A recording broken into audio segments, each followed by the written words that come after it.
दोस्तों, नमस्कार। एक तो मुझे ये समझ नहीं आता कि आपको मैं क्या कह के बुलाऊँ। भाइयों और बहनों कहूँ तो आप बहुत छोटे हो सब लोग मेरे से, तो फिर ले देकर यही ठीक लगता है कि मैं आपको दोस्तों कहूँ। लगभग 30 साल की मेरी ऑब्स्टेट्रिक्स और गायनेकोलॉजी की प्रैक्टिस हो गई। तो पहले लगभग 18 साल या कहिए 20 साल ये फैसला टोटली मेरा या कहिए कि डॉक्टर का होता था कि पेशेंट का सिजेरियन होगा या नॉर्मल डिलीवरी होगी। सिजेरियन की बड़ी वेल डिफाइंड इंडिकेशंस होती थी, जैसे कि हाइट बहुत छोटी होना पेशेंट की, पेल्विस की हड्डी कम होना, यानी पेल्विस में जो जगह कम होना, हमें ऐसा लगना कि हेड क्रॉस नहीं कर पाएगा। बच्चे की कोई आड़ी तिरछी उल्टी पोजीशन होना, बच्चे को कोई फिटल डिस्ट्रेस हो जाना, कोई पानी की कमी होना या प्लेसेंटा का नीचे लोकेटेड होना। हमारे पास एक लिस्ट थी, हम उसके हिसाब से डिसाइड करते थे।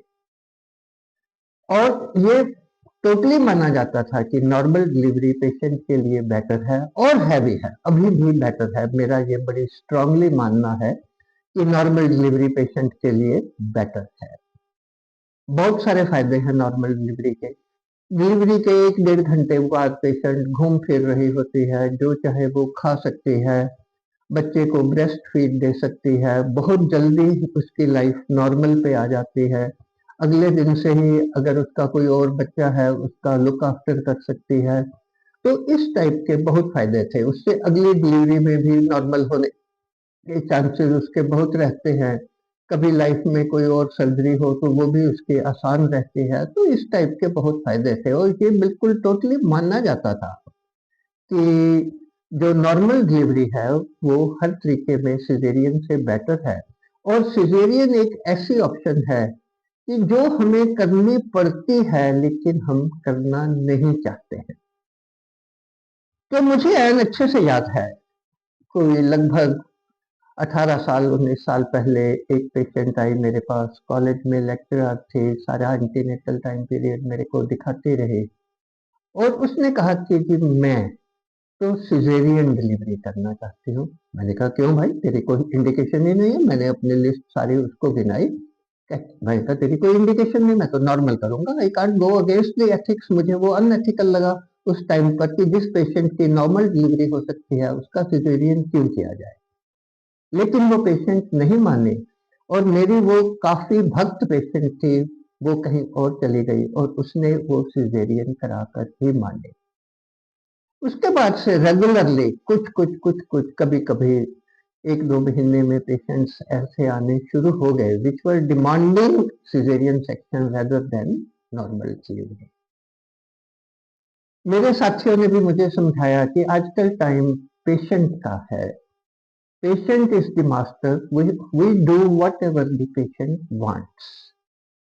सो मैंने भी रिकंसिडर किया कि शायद कोई कोई पेशेंट जो बहुत ज्यादा एडामेंट है उसका इलेक्टिव सिजेरियन कर देना चाहिए। तो ड्यूरिंग दीज ईयर जो मैंने पेशेंट्स का मेन पाया कि why do the patients want a caesarean section which is a much bigger procedure against a natural delivery और नॉर्मल वेजाइनल डिलीवरी। तो उसके 3 कारण मेरे सामने आए हैं। पहला है, पेशेंट आजकल थोड़ा लाडो रानी वाले आ गए, जो थोड़े वेल एजुकेटेड, वो very very sensitive to pain, जिनका जो पेन थ्रेशोल्ड है बहुत लो है। तो वो नॉर्मल डिलीवरी को बिल्कुल, जो उसकी पेन्स हैं, they were not sort of prepared for those pains. वो पेन्स काफी तेज पेन है, मैं जानता हूँ, हालांकि मैंने लाइफ में कभी नहीं एक्सपीरियंस की है, बट जो भी है, जो मैंने पेशेंट से सुना है और जो दूसरा वो है उसके हिसाब से वो बहुत तेज पेन है, और पेशेंट वो पेन्स नहीं लेना चाहते। और दूसरा, नॉर्मल डिलीवरी एक लंबा प्रोसीजर है।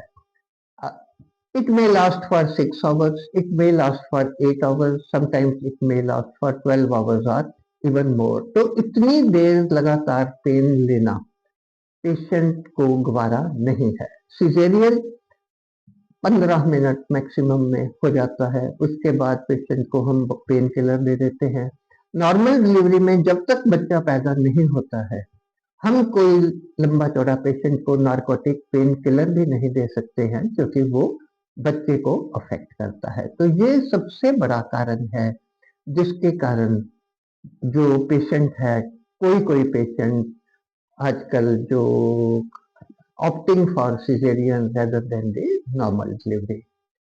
दूसरा एक कारण जो कुछ पेशेंट्स ने मेरे साथ शेयर किया, दे फील कि नॉर्मल वेजाइनल डिलीवरी के बाद उनका सेक्सुअल प्लेयर कम हो जाएगा। Their vaginas, they will become loose and they will lose the sexual pleasure. But this is not 100% true, but maybe partially it is true. Cesarean में normal जो vagina है, it retains its original thing, क्योंकि उसमें से कुछ निकला ही नहीं, और उनको ऐसा लगता है कि cesarean का उनको जो सेक्सुअल प्लेयर है उसमें कोई फर्क नहीं पड़ेगा।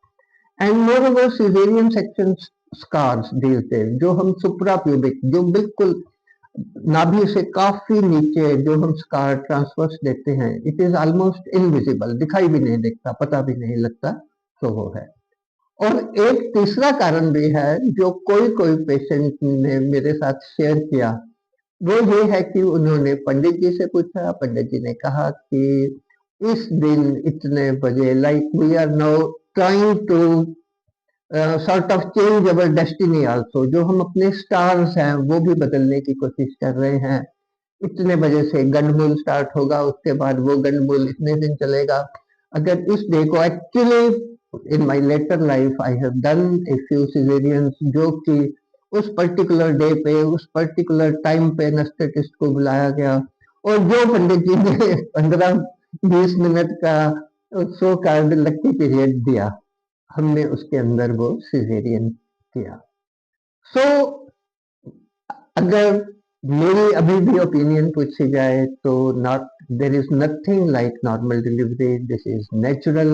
और वो जो पेन है, जिस चीज को हम दर्द के बाद प्राप्त करते हैं, maybe it's a job, maybe it is some money which we toil and get, जो कुदरत ने दर्द का विधान रखा वो इसलिए रखा कि माँ और बच्चे में बहुत ज्यादा अटैचमेंट हो।